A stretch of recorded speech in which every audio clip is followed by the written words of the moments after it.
Demam denggi meningkat pesat di Kabupaten Kaimana awal tahun 2022 kemarin. Sedangkan untuk demam berdarah denggi menurun.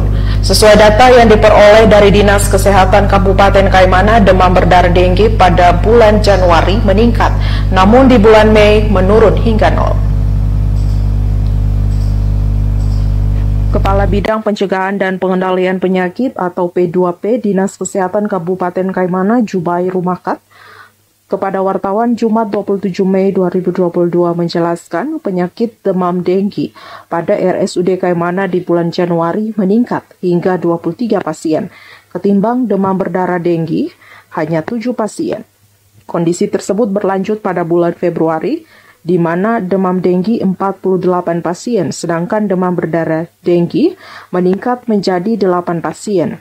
Sedangkan bulan Maret demam denggi maupun demam berdarah denggi 0. Kata Rumakat, di bulan April demam denggi dari 0 naik menjadi 6, sedangkan demam berdarah denggi 7 pasien. Lanjut dia, untuk bulan Mei sendiri demam denggi maupun demam berdarah denggi menurun hingga 0.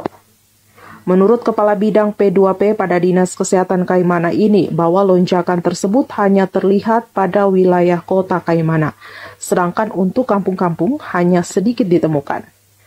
Kata dia, lonjakan kasus demam berdarah disebabkan warga dari luar Kaimana yang berdatangan membawa virus demam berdarah hingga menyebabkan penularan lewat gigitan nyamuk.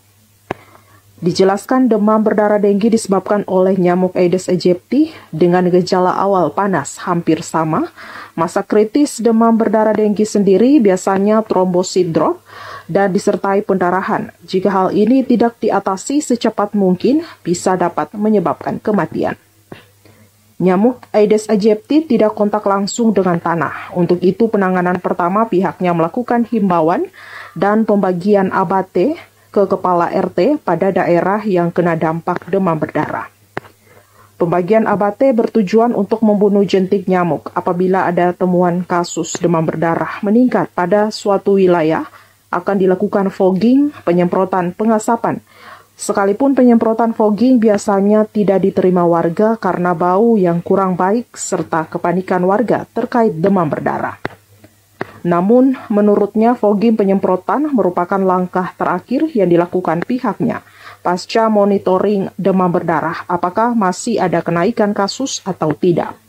Informasi tentang kasus demam berdarah, jadi indikasi suatu daerah menjadi daerah yang bersih, bukan hanya bersih dalam hal persampahan, bebas, pokoknya bersih lingkungan dan lain-lain, tapi indikasi kita bebas demam berdarah itu pertama, lingkungan harus bersih. Pertama itu kaleng-kaleng atau apa itu harus, karena tempat perindukan nyamuk demam berdarah Aedes aegypti ini pada kaleng-kaleng, tempat-tempat yang tidak kontak dengan tanah.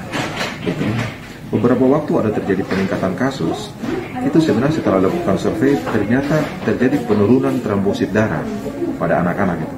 Karena kalau trombosit darah menurun, itu biasa indikasinya ke demam berdarah. Jubair menghimbau kepada warga Kaimana agar selalu menjaga kebersihan lingkungan pada tempat tinggal. Apabila temuan kasus demam berdarah, pihaknya segera mengambil tindakan dengan melakukan pencegahan, memberantas jentik-jentik nyamuk, karena itu sumber penularan, demi memutus rantai demam berdarah agar tidak mewabah. Dari Kaimana, Papua Barat, Laurentius Smitan, Kabar Triton mengabarkan.